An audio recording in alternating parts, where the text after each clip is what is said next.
Hello po sa inyong lahat mga ka-crypto. Ako po si Pinoy Crypto Trader at sa video na ito ay ating pag-uusapan ang aking technical analysis dito kay Shiba Inu ngayon pong April 11 taong 2024. At nandito po tayo sa kanyang daily chart time frame at mapapansin po natin na katulad po ni Bitcoin ay naglalaro pa rin yung kanyang market price dito sa loob ng kanyang symmetrical triangle pattern.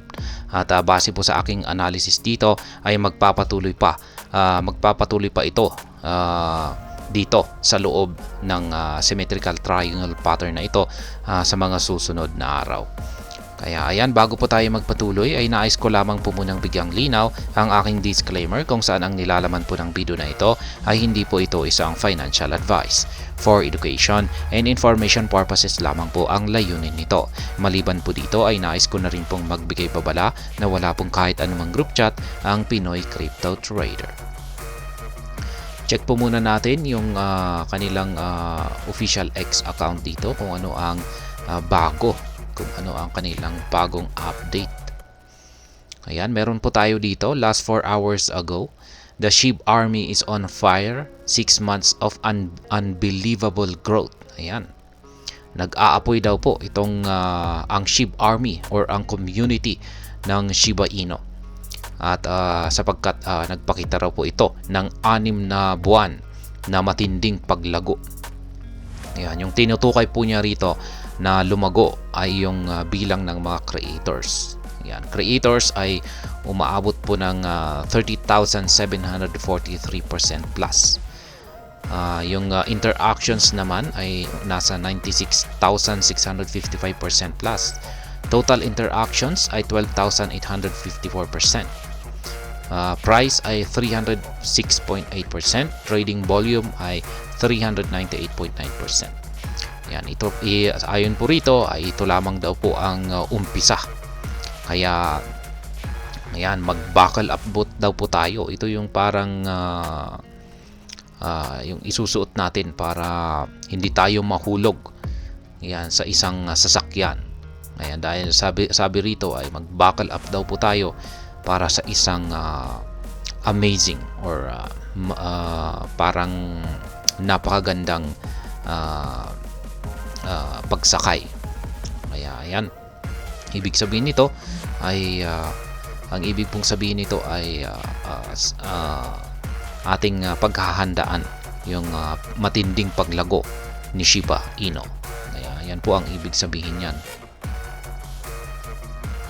Ayan, meron pa tayo rito 6 hours ago. Set your alarm, it's SHIB Army time. Kaya yan, sabi rito ay ihanda raw po natin yung ating mga orasan kasi ito na raw ang oras. At sa tingin ko ay yung sinasabi niya rito ay nandito na or nalalapit na yung oras na magpapakita ng magandang performance itong si Shiba Inu. Ayan, at nagpapakita po rito sa larawan na nandito po siya sa kalawakan. Ayan, ibig pong sabihin po siguro nito ay malapit na siyang umabot sa buwan. Ayan, or mag to the moon. Ayan, ito naman last 11 hours po ito. Woof, did you see the exciting sneak peek from our partners K9 Finance? Third quarter is gonna be awesome. Check it out, SHIB Army. Kaya yan naman po yung kanilang kapartner na na si K9 Finance. Ayan, nagpakita po sila ng sneak peek sa kanilang official liquid staking. Ayan, para sa kanilang layer 2 ngayong third quarter. Yan po yung itsura. Ganito po yung itsura ng kanilang liquid staking platform. Yan po yung mga latest na tweet natin dito sa official X account ni Shiba Inu. At balikan na po natin ang pagti-technical analysis dito sa kanyang daily chart time frame.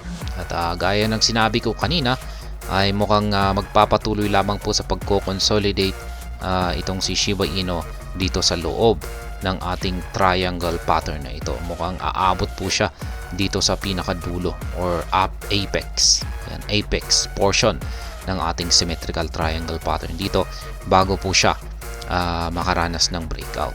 Yung inaasahan po natin kung saan po siya magkakaroon ng breakout ay dito sa kanyang upper portion dahil sa nalalapit na ang Bitcoin halving event.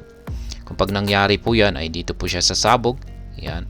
At sa tingin ko mababasag pa niya yung resistance line na ito at yan, magpapatuloy ito sa kanyang pag-angat sa presyo.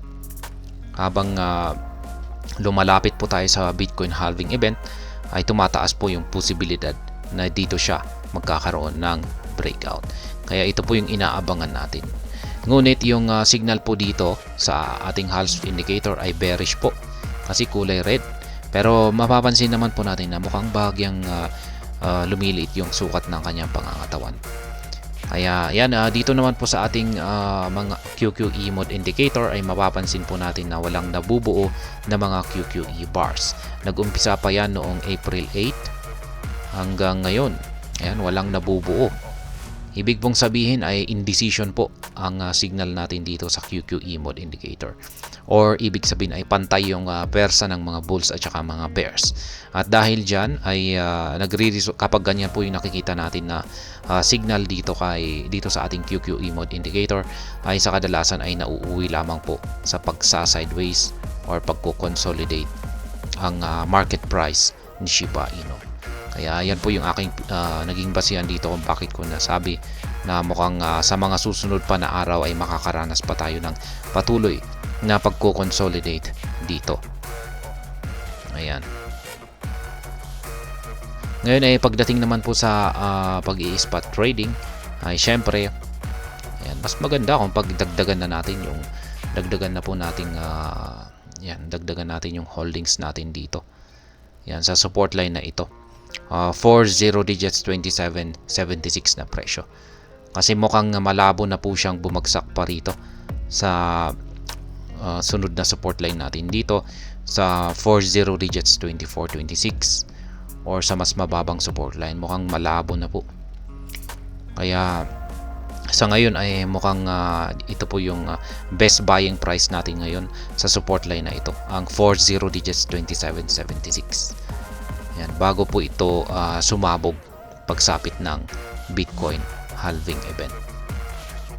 Kaya yan, aakyat po siya. Kaya yan po yung ating pinaghahandaan ngayon.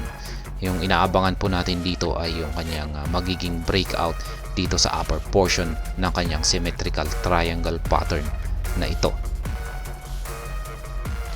At hanggang dito na lamang po tayo sa video na ito. Sana po ay inyong nagustuhan ang aking paliwanag dito. Kung inyo po itong nagustuhan, pakiclick lamang po ang like button nito.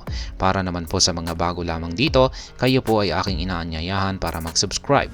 Pakiclick na rin po ang bell icon nito dahil ito po ang siya magsisilbing notification nito sa mga bago kong videos na akin pong ina-upload sa aking YouTube channel na ito. Marami pong salamat sa panonood. Ingat po tayo lagi at God bless po sa ating lahat.